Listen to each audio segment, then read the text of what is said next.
ETF index mutual funds నేర్చుకుని stock మార్కెట్లో రాణించాలనుకుంటున్నారా? వెంటనే ఈ నెంబర్కి కాల్ చేయండి. నమస్తే కామేశ్వరి గారు. నమస్తే నవిగా గారు. మరి ఈరోజు మాకు మాయా వస్త్రాలు కథ చెప్తారా? చెప్తానండి. ఈ కథని ఎప్పుడో చిన్నప్పుడు మా అమ్మ చెప్పింది నాకు. ఈ మాయా వస్త్రాల కథ. రాజుల కాలం. రాజులు అంటేనే అప్పట్లో ఎలా ఉండేవాడిని, రాజు ఎలా ఉంటే ప్రజలందరూ ఆ రాజును అలాగే భరించాలి. మంచివాడైతే సుఖంగా ఉండేవాళ్ళు. అదే చాలా కోపిష్టో దుర్మార్గుడో అయితే కష్టాలు పడాలి. ఇలా కాకుండా ఇంకొక కేటగిరీ ఉండేవాడు, తలతిక్క రాజులు. వాళ్ళ తిక్కనంతా వీళ్ళు భరించాలి. వాడు ఎంత తిక్కన్నా రాజు తిక్క అనలేరు కదా. నువ్వు చేసే తిక్క, నువ్వు చేసే తప్పు అని చెప్పలేరు. చెప్తే వాడికి కోపం వస్తుంది. సో ఇలాగే ఒక రాజ్యంలో ఒక రాజు ఉండేవాడు. ఆ రాజుకి ఏంటంటే ఎప్పుడు వెరైటీస్ కావాలి అనమాట. ప్రతి ఒక్కటి ఎప్పుడు కొత్తదనం.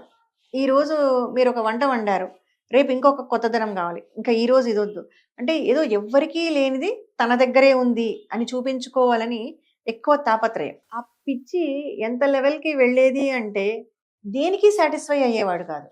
పాపం ఆ వంట వండే వాళ్ళను ఇబ్బందులు పెడుతూ ఉండేవాడు. అది బాగలేదు, ఇది బాగలేదు, ఇంకా కొత్త కొత్త వంటలు చేయండి అని సతాయించేవాడు.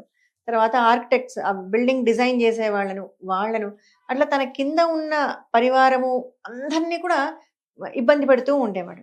ఇతని తిక్కతో ఎలా వేగాలో జనాలకు అర్థం కాక చాలా కష్టాలు పడుతూ ఉండేవాళ్ళు. తిరిగి జవాబు చెప్పలేరు రాజు కాబట్టి. ఒకసారి ఈయన బర్త్డే రాబోతూ ఉంటుంది అనమాట రాజు. అంటే ఒక నెల 2 నెలల్లో అతని పుట్టినరోజు రాబోతుంది. ఈ రాజుకు ఒక ఆలోచన వస్తుంది, నా పుట్టినరోజు వస్తుంది కదా ఈసారి నా పుట్టినరోజుకు ప్రపంచంలో ఎవ్వరూ వేసుకొని ఒక స్పెషల్ డ్రెస్ నేనే వేసుకోవాలి, అలాంటి వస్త్రాలు నేయించుకోవాలి. ఎవరు నేస్తారు అలాంటి వస్త్రాలు అని ఆ ఊర్లో ఉన్న పద్మశాలి బట్టలు నేసే వాళ్ళందరినీ కూడా పిలిపిస్తాడు. వాళ్ళు వచ్చి రకరకాల పట్టు చీరలు, పట్టు వస్త్రాలు, పంచలు, రకరకాల డిజైన్స్ అన్నీ నేసి చూపిస్తుంటారు. ఏదీ నచ్చదు. ఇది కాదు, ఇది కాదు, ఇది కాదు అంటూ ఉంటాడు. ఇలా వాళ్ళందరినీ బాధ పెడుతూ ఉంటాడు. టార్గెట్ పైగా ఎవరైతే ఈ 2 నెలల లోపు నాకు ఈ పని చేసి పెట్టారో వాళ్ళ తలలన్నీ నరికేస్తాను అంటాడు. పిచ్చి కదా, పనిష్మెంట్స్ ఇస్తుంటారు వాళ్ళు ఇది తీరకపోతే. ఇంకా అందరూ చాలా పాపం ఊరంతా కూడా చాలా సాడ్గా ఉంటారు రోజు మాట్లాడుకుంటూ. ఆ ఊరికి అనుకోకుండా ఒక 2 యువకులు వస్తారు. అంటే అప్పట్లో దేశాటన చేస్తూ ఊర్లు తిరుగుతూ ఉంటారు యువకులు. అలా 2 యువకులు వస్తారు. బాగా తెలివైన కుర్రాళ్ళు ఇద్దరు వచ్చి ఒక ఇంటి అరుగు మీద కూర్చుంటారు. కూర్చుంటే ఆ ఇంట్లో వాళ్ళు చాలా సాడ్గా కనపడతారు, చాలా బాధపడుతూ. ఏమైంది, ఎందుకు మీరు ఇలా ఉన్నారు అంటే చెప్తారు, మేము ఇలా బట్టలు నేసేవాళ్ళము, రాజుగారికి బట్టలు నేస్తాము. మా రాజుగారికి ఒక 2 నెలల్లో ఆయన పుట్టినరోజు ఉంది. అప్పుడు ఆయనకు అద్భుతమైన వస్త్రాలు కావాలి. ఎలాంటి వస్త్రాలు అంటే ప్రపంచంలో ఎవరికీ లేనటువంటి వస్త్రాలు కావాలట. మేము ఎన్ని చూపించినా ఆయన ఇష్టపడట్లేదు. అది మేము అంటే వస్త్రాలు నేయించకపోతే మా తలలు నరికేస్తాడు ఆయన. ఏం చేయాలో మాకు తోచట్లేదు అని ఉంటారు.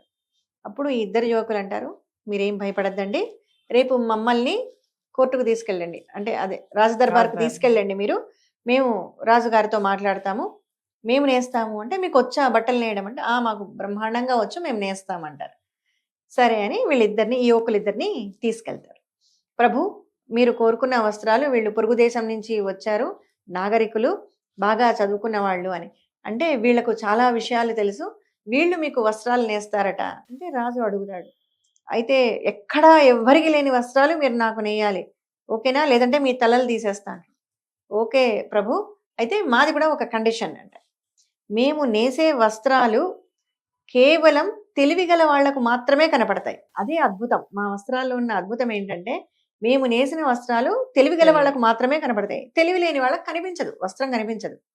అంటే ఆహా, ఇది బాగుంది, చాలా బాగుంది, అద్భుతం, ఇలాంటిది ఎవరికీ ఉండదని వాళ్ళకు బాగా ఒక మంచి రూము, ఒక ఇల్లు అన్నీ ఏర్పాటు చేసి, మగ్గాలు అన్నీ ఏర్పాటు చేస్తారు. చేసిన తర్వాత ఒక 10-15 రోజులు అయిన తర్వాత ఈ రాజు మంత్రిని తీసుకొని, చూసొద్దాం పదా ఎలాంటి వస్త్రాలు నేస్తున్నారో వాళ్ళు, ఒకసారి విజిట్కి వెళ్దాము అంటాడు. అక్కడికి వెళ్తారు. అక్కడ ఏమీ కనపడదు, మగ్గాలు ఖాళీగా ఉంటాయి.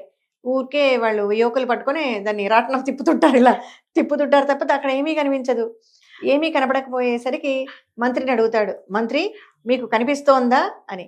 వాళ్ళు ఏమన్నారు, తెలివి గల వాళ్ళకు మాత్రమే కనిపిస్తుంది అన్నారు కదా. ప్రభు బాగా ఉన్నాయి, కనిపిస్తోంది అంటారు.